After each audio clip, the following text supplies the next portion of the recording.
इस घर को देखो जो आपकी स्क्रीन पर दिखाई दे रहा है, और मैं आपसे चाहूँगा कि आप अंदाज़ा लगाओ कि 2026 में इस घर को बनाने में लगभग कितना खर्चा आ जाएगा। सिर्फ विजुलाइज करना है आपने, उसके हिसाब से आपको अंदाज़ा लगाना है कि कितना खर्चा आएगा। अजीब से फिगर्स आएंगे आपके दिमाग में, 50 लाख, 60 लाख, 1 करोड़। अगर मैं आपसे कहूँ कि इस घर को बनाने का जो खर्चा आएगा वो सिर्फ 30 से 35 लाख के बीच में आएगा, तो आप भी शौक रह जाओगे, लेकिन ये वास्तविकता है। नमस्कार, जय हिंद, स्वागत है आपका अपने YouTube चैनल कॉन्सेप्ट गुरु में।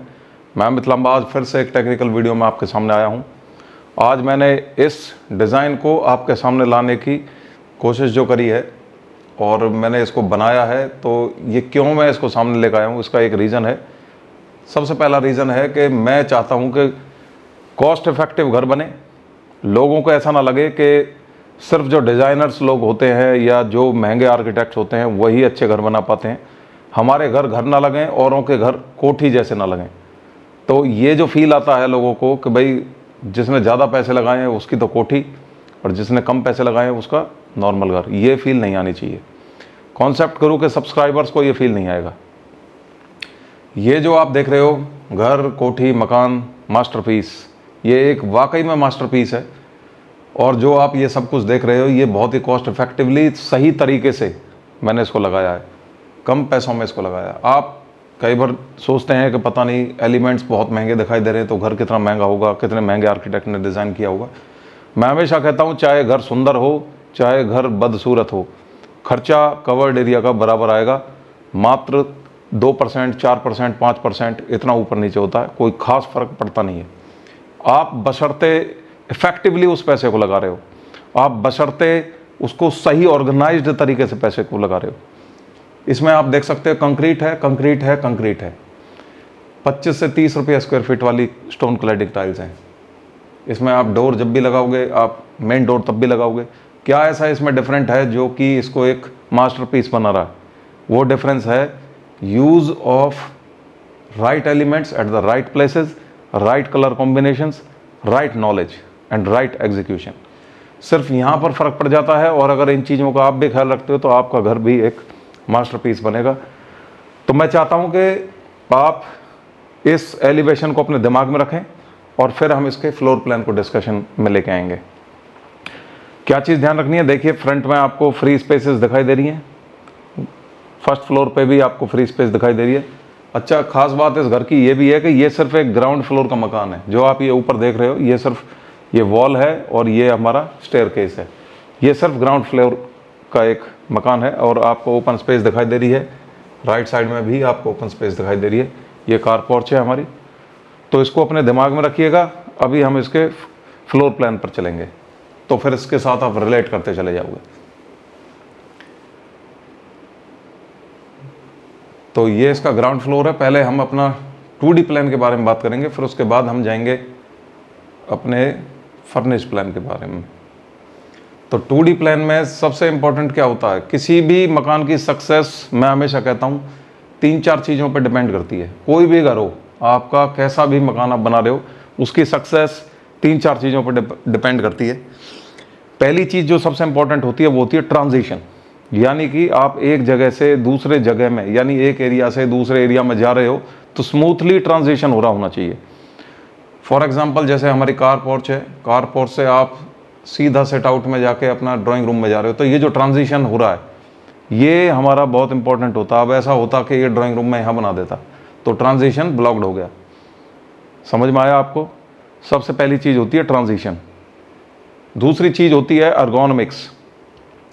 अर्गोनॉमिक्स में हमें क्या देखना है कि जैसे हमारा ये कॉर्नर कोई ऐसा बीच में ना जाए, कोई कॉलम बीच में ना जाए, कुछ इस तरह का हमारा स्ट्रक्चर बीच में ना आ जाए जो हमें परेशान करे। तीसरी चीज़ जो होती है इंपॉर्टेंट वो होती है जोनिंग। किसी भी घर में जोन्स बहुत इंपॉर्टेंट होती हैं। आप घर को डिवाइड करोगे, कई जोन्स में डिवाइड होता है। लेज़र जोन होता है जिसमें आप आराम से अपना मूवी देख सकते हो, बैठ सकते हो, कॉफ़ी पी सकते हो। एक होता है आपका सोशल जोनिंग, जहाँ पर आपके गेस्ट आकर बैठते हों। वहाँ आपका पर्सनल जो जोन है वो डिस्टर्ब नहीं होना चाहिए। जो लेज़र जोन है वो डिस्टर्ब नहीं होना चाहिए। लेज़र जोन से आपका सोशल जोन डिस्टर्ब नहीं होना चाहिए। तो घर के अंदर जोन्स बहुत इंपॉर्टेंट होते हैं। और किसी भी घर की सक्सेस में बहुत इंपॉर्टेंट रोल प्ले करता है आपने जोन्स किस हिसाब से बनाए। तो अगर मैं इस घर की बात करूं तो इसमें जोन्स में डिवाइड किया गया है इसको। तो हम अगर इस हिस्से को देखते हैं, इस हिस्से को इंक्लूडिंग दिस टॉयलेट, ये हमारा हो गया सोशल जोन। इसमें कोई पर्सनल जोन का सामान आपको कुछ नहीं दिख रहा है।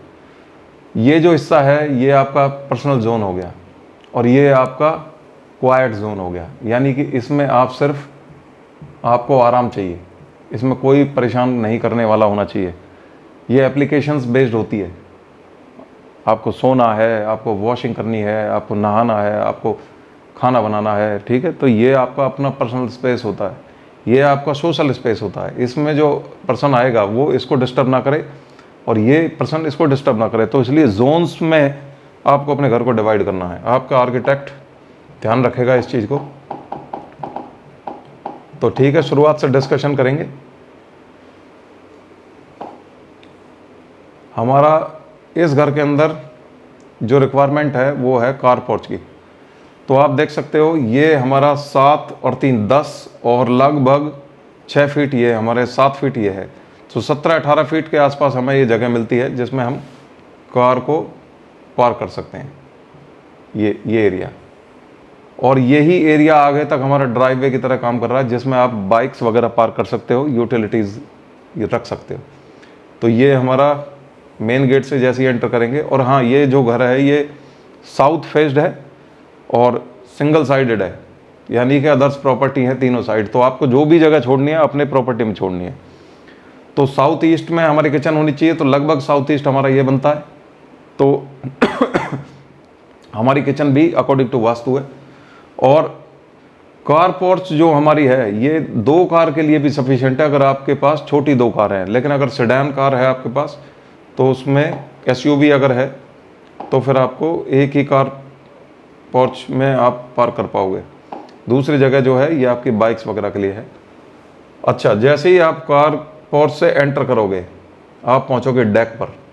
ये डेक सेट आउट जो है हमारा ये थोड़ा सा बाहर होता है घर से, जिसमें आप बैठ सकते हो। वरांदा का ये काम करता है बेसिकली। तो इसमें आप चेयर्स वगैरह डाल सकते हो और यहीं से ही हमारे 2 स्टेयर्स नीचे उतरोगे तो ये फ्रंट लॉन आ जाएगा। तो लगभग 20 बाई 5.5 फीट का हमारा ये फ्रंट लॉन है। अच्छा, प्लॉट का साइज़ मैं आपको बताना भूल गया, ये 40 बाई 40 का प्लॉट है। तो 1600 स्क्वायर फीट में हमें मैनेज करना है, हमें ओपन स्पेसेस भी देनी है, हमें सारे जोन्स भी निकालने हैं, एर्गोनॉमिक्स का भी ख्याल रखना है, लॉन भी निकालना है, कार पोर्च भी निकालनी है, यूटिलिटीज़ भी निकालनी है। तो चलते हैं 40 बाई 40 यानी 1600 स्क्वायर फीट। तो 1600 स्क्वायर फीट में से हमने करीब 1400-1300 स्क्वायर फीट कवर्ड किया है। तो उसकी कॉस्ट भी हम आपको मैं बाद में कैलकुलेशन करके निकाल के दूंगा मैं। तो जैसे ही हम सेट आउट से एंटर करते हैं तो ये हमारा एक वाइड ग्रैंड हमारा एक दरवाज़ा होना चाहिए। तो उस दरवाजे से अंदर जैसे ही आप चलोगे तो अब आपके जोन्स डिवाइड हो गए। तो अगर मान लीजिए आपको रेंटल पर्पस के लिए ऊपर फर्स्ट फ्लोर बनानी है तो आपके स्टेयर्स सेपरेट हैं, ये किसी को डिस्टर्ब नहीं कर रही है, ना इसको ना इसको। और ऐसा भी नहीं है कि ये बिल्कुल बाहर बना दिए हैं तो कोई भी आए जाए, प्राइवेसी मेंटेन नहीं हो रही है। तो थोड़ा सा अंदर है, इस चीज़ का भी आपको बेनिफिट मिलेगा। तो ये स्टेयर से आप जाके ऊपर फर्स्ट फ्लोर एक्सेस कर सकते हो रेंटल पर्पस के लिए। अपने पर्सनल एक्सपीरियंस के लिए मैं यही कहूँगा कि आप ऊपर फर्स्ट फ्लोर अपने लिए बना सकते हो अगर आपकी बड़ी फैमिली है। और हमेशा आपको जो है स्टेयर्स बाहर से देने चाहिए। अगर आपका मान लीजिए फैमिली इस तरह की है, कंजर्वेटिव है कि भाई मैं नहीं चाहते कोई आए, तो आप क्या कर सकते हो, ये स्टेयर्स को जोड़ सकते हो, इधर से एक स्टेयर्स देके। तो बाहर से ही कोई आ सकता है, उससे ऊपर आप एक्सेस कर सकते हो, आप अगर नहीं चाहते कि इधर से कोई आए। और अगर थोड़े लिबरल हो तो भाई ये स्टेयर्स आपका पर्पस सॉल्व कर देगी। उसके बाद आता है हमारा 12 बाई 12.5 का हमारा ड्राइंग रूम। तो ड्राइंग रूम जो होता है, ड्राइंग रूम की खास बात क्या होती है, ड्राइंग रूम में आपका गेस्ट आकर बैठेगा, वहीं से आपका इंप्रेशन बनेगा घर का। तो वहाँ से अगर उसको ग्रीनरी दिखाई दे रही है, ओपन स्पेसेस दिखाई दे रही है, तो उसका इंप्रेशन अलग ही होगा। अगर यहाँ पर हमारा गेस्ट बैठा और ये ब्लॉक हो जाए, हमारा कोई लॉन एरिया ना दिखाई दे, तो इंप्रेशन इज़ वेरी बैड। इसलिए ये हमारा सी थ्रू हमारे जो है विंडोज़ होनी चाहिए और सीलिंग हाइट की बड़ी विंडो होनी चाहिए जिससे कि पूरी रोशनी हमारे अंदर आए। वेंटिलेशन बहुत इंपॉर्टेंट है, लाइट बहुत इंपॉर्टेंट होती है किसी भी घर में। तो गेस्ट जो होगा वो पहले ही आपका घर को जो है भांप लेगा कि भाई बहुत अच्छे घर में मैं बैठा हुआ हूँ। इसके बाद यहाँ से एक स्मूथ ट्रांजिशन कर सकते हैं। ये मैंने एक स्लाइडर विंडो मैंने दिया है। स्लाइडर विंडो को अगर आप 8 फीट का चढ़ाते हो तो आप उसको स्लाइड करके अंदर जा सकते हो, और अंदर अगर जाते हो तो आप देखोगे कि यहाँ से लेकर ये एरिया, ये पूरा, ये आपका एक ही सेक्शन बन जाता है। अगर कोई छोटा फंक्शन कर रहे हो या आपकी गैदरिंग हो रही है तो ये एक ही जगह हो जाएगा। लेकिन अगर मान लीजिए अगर आपको ये है कि भाई हमें सेपरेट ही रखना है, तो आप स्लाइडर को बंद रखो और आप इस डोर का इस्तेमाल कर सकते हो, इस डोर का। तो इसको अगर लॉक करोगे तो ये आपका एक रूम का काम करेगा, ओपन कर दोगे तो एक living area plus drawing room combined हो जाएंगे। ठीक है जी। इसके बाद हम चलते हैं अंदर चलते हैं। तो हमारा ये लिविंग एरिया है लगभग 17 बाई 11 फीट का। ये लिविंग एरिया, जो भाई साहब थे उन्होंने कहा कि भाई हमें किचन हमारी क्लोज चाहिए तो इसलिए इसको लगाया, लेकिन अगर मैं खुद के लिए बनाऊंगा तो मैं इसको ओपन किचन बनाऊंगा, मैं ये वॉल को नहीं लगाऊंगा। लेकिन ज़रूरतें सबकी अलग होती हैं, तो मैंने इसको क्लोज किया उनके लिए। तो हमारी किचन जो है ये 13 बाई 11 की हमारी एक किचन रेडी होगी। अच्छा, इस लिविंग एरिया को ध्यान से देखें तो इस लिविंग एरिया को कहीं से भी रोशनी मिलने का प्रोविज़न नहीं बन पा रहा था, तो इसलिए इसको क्या दिया हमने, कोर्टयार्ड बना कर दिया। इस कोर्टयार्ड में फिर हमने सीलिंग हाइट की एक हमने विंडो लगाई, जिससे कि इस कोर्टयार्ड में आप जो कुछ भी फूल वगैरह, गमले वगैरह जो कुछ भी आप लगाओगे तो वो भी हमारे लिविंग एरिया का पार्ट बना रहे और उसको ऐसा ना लगे कि हम कहीं अंदर बंद हो गए।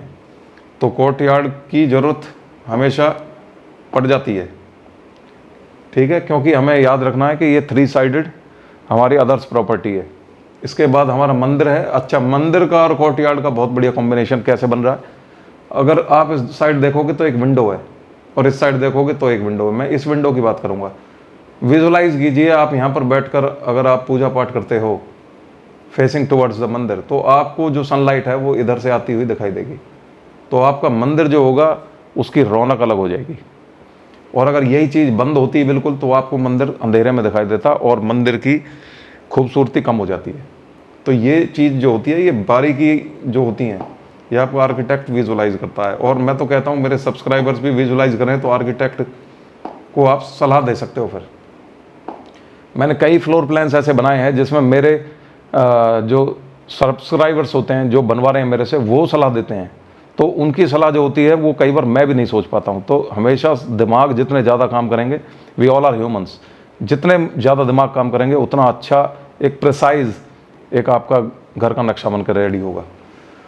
ठीक है, ये लिविंग एरिया है। आप इसमें बड़े सोफे वगैरह लगा के इस टीवी को एक्सेस कर सकते हो। इसके बाद हमारा ये किचन सेक्शन जो कि मैंने बता दिया, यहाँ पर एक विंडो है, मैं इसको लगाना भूल गया हूँ। यहाँ पर एक छोटी विंडो है, तो ये इधर से आप, ये मेरे जो सब्सक्राइबर हैं जिन्होंने इसको बनवाया, ये उनकी सलाह पे। और देखिए, मैं एक एग्जांपल अभी दे ही रहा था, ये उनका एग्जांपल ही है। उन्होंने कहा कि यहाँ पर अगर लेडी काम करे तो उसको दिखता रहना चाहिए कि कौन आ रहा है कौन जा रहा है, तो ये विंडो उन्होंने कह के लगवाई। तो शायद मैं वो चीज़ नहीं सोच पाया और वो खुद सोच गए। तो ये होती है विजुअलाइजेशन पावर। तो सभी को इस तरीके से सोचना है। और यहाँ पर एक विंडो है और मैंने यहाँ पर एक डोर भी दिया था, वो हालांकि उन्होंने हटवा दिया। उस डोर से आप एक यूटिलिटी को यूज़ कर सकते हो। ये हमारा यूटिलिटी सेक्शन हो गया, जिसमें आप सिलेंडर्स वगैरह कुछ चीज़ें रख सकते हो, या आप वेट किचन कभी कभी बना सकते हो, बारबेक्यू कर सकते हो। तो ये एरिया आप यूज़ कर सकते हो, हालांकि ये ओपन है। ठीक है जी। उसके बाद चलते हैं आपके अपने लेजर जोन में, यानी कि आपका अपना पर्सनल स्पेस। यहाँ से ये बेडरूम हो गया 12 बाई 11 का, जिसमें एक क्लोजेट हो गया, अपना एक टॉयलेट हो गया। यहाँ से एक सेक्शन हो गया बेडरूम, और इसका एक यहाँ पर स्टोरेज कुछ मिल गया।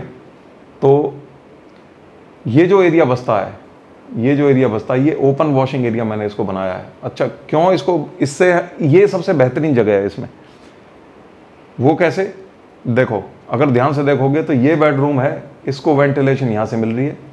ये बेडरूम है, इसको वेंटिलेशन यहाँ से भी मिल सकती है, यहाँ से भी मिल सकती है।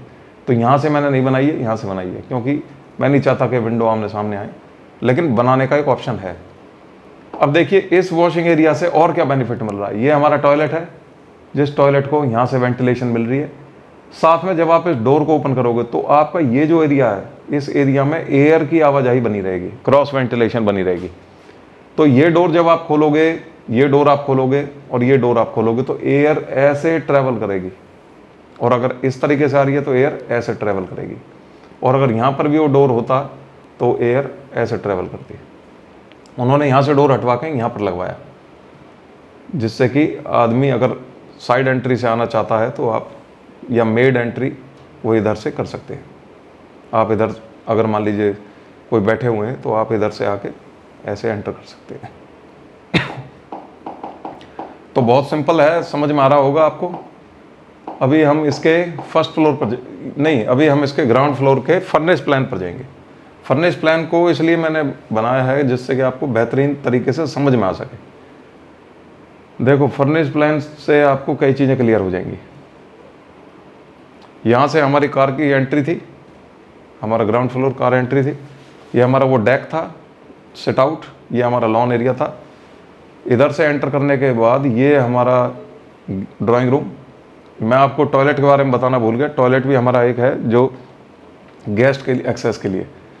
तो गेस्ट जो है वो इधर से अपने टॉयलेट को एक्सेस कर सकता है और फिर वापस जाकर बैठ सकता है। इसके बाद हम अंदर वाले सेक्शन में बात करते हैं तो लिविंग एरिया हो गया, ये हमारा कोर्टयार्ड था, ये मंदिर था, और ये हमारी वो किचन थी जिसमें ब्रेकफास्ट काउंटर भी मैंने लगाया था, हालांकि वो अब क्लोज हो चुकी है। इस तरीके से उन्होंने वॉल बनवाई है। और ये हमारा मास्टर बेडरूम हो गया, ये हमारा क्लोजेट, अटैच टॉयलेट। इसके बाद ये हमारा बेडरूम, ये एक स्टोरेज थी। उसके बाद ये हमारा ओपन वॉशिंग एरिया जिसमें वेंटिलेशन भी मिल रही है और वॉशिंग का भी काम हो रहा है। ये यूटिलिटी सेक्शन, ये वो दरवाज़ा जिसकी मैं बात कर रहा था। तो किचन से आवाजाही के लिए एक दरवाज़ा मैंने लगाया था। तो ये आपके सामने है, आप देख सकते हो, फर्निश प्लान है। आप इसमें खूब सारे पौधे लगाओ। इसमें मैं आपको अभी फिर से एलिवेशन दिखाऊंगा, उसमें मैंने इसमें पाम का इस्तेमाल करा है, रॉयल पाम का। और इसमें भी आप गमले, फूल वगैरह लगा सकते हो।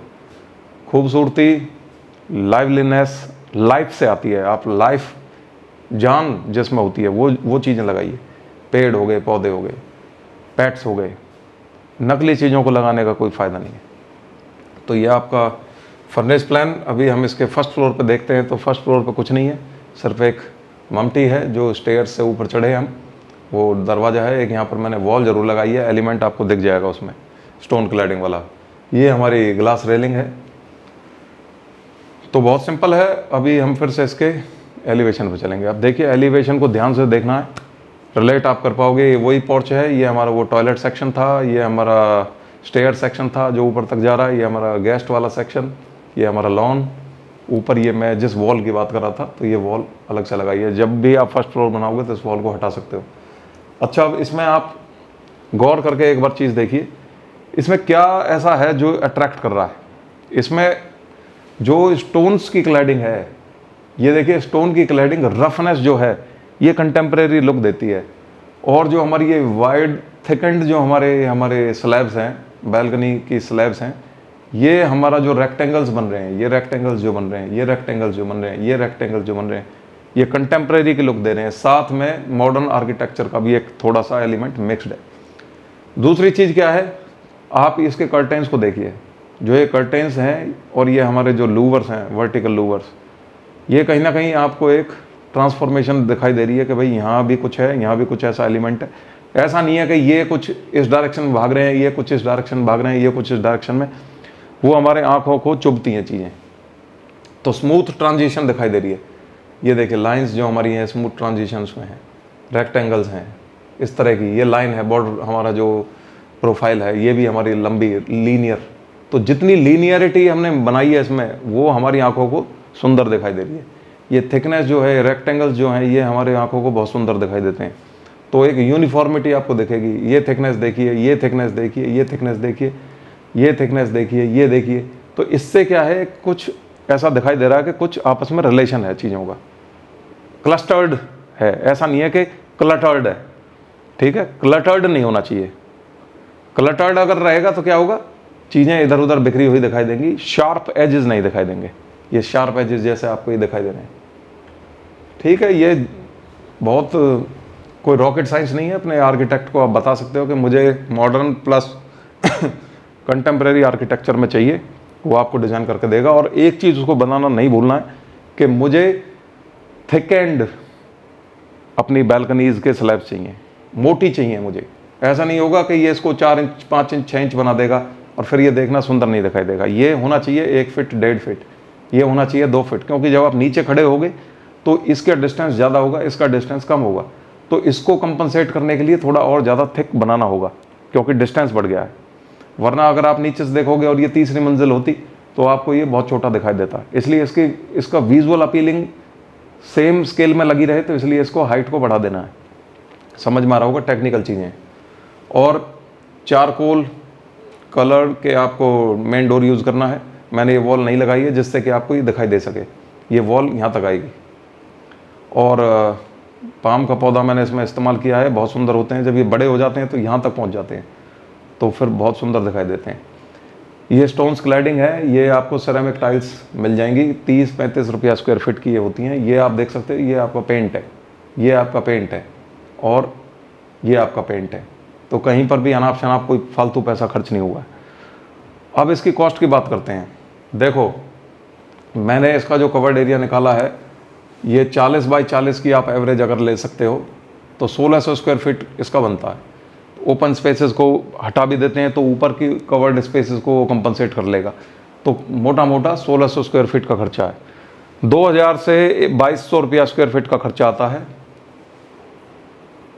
तो अगर 2000 के हिसाब से भी लगाओगे तो 32 लाख आपका इसमें खर्चा आएगा। प्लस मैं कहता हूँ कि 5% और ओवरहेड्स लगा लीजिए, तो ये जाएगा करीब 35 लाख के आसपास।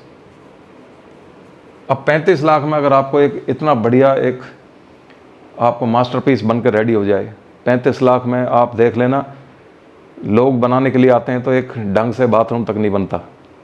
लेकिन अगर आप सही दिमाग लगा के सही तरीके से आप घर को बनाओगे तो आप ये मास्टरपीस बना सकते हो। चलिए, उम्मीद करूँगा आपको ये वीडियो पसंद आई होगी। अगर आपका प्लॉट है 40 by 40, 50 by 40, 60 by 40, 40 by 38, 40 by 42, इसी रेंज में है, तो आप ये नक्शा मेरे से बनवा सकते हो। बनाने की थोड़ी फ़ीस लगेगी और आप मुझे व्हाट्सएप कर सकते हो। व्हाट्सएप का नंबर मैं डाल देता हूँ। तो इस तरीके की टेक्निकल वीडियोस में लेकर आता रहता हूँ। अपना ख्याल रखें, अपने माँ बाप का ख्याल रखें, अपने बच्चों का ख्याल रखें, सभी का ख्याल रखें। मीठा बोलें, रोड रेजेस से बचें, सड़क पर चलते हुए वाहियात लोगों से ना भिड़ें, अपनी सेफ्टी का ख्याल रखें। नमस्कार, जय हिंद।